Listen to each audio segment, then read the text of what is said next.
你有冇試過一出自己屋企大門，擱高頭一望，發現有一部 CCTV 鏡頭對住你門口？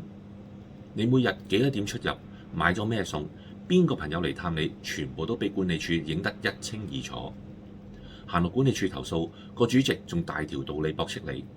我哋為咗保安咋，行得正企得正，你驚咩俾人影啊？除非你作賊心虛，做咗虧心事啦。我想同全香港嘅業主講，大廈管理絕對唔係保安大晒㗎。好多人以為 CCTV 影到嘅只係畫面，唔算個人資料。嗱，你咁樣諗就大錯特錯啦。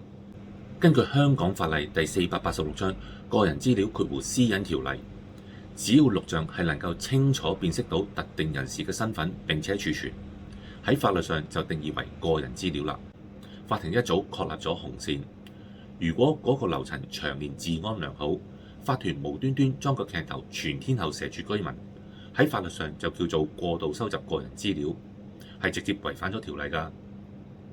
想知道點樣用法律去逼法團拆走違規鏡頭？即刻點擊下面嘅連結睇我完整嘅影片啦！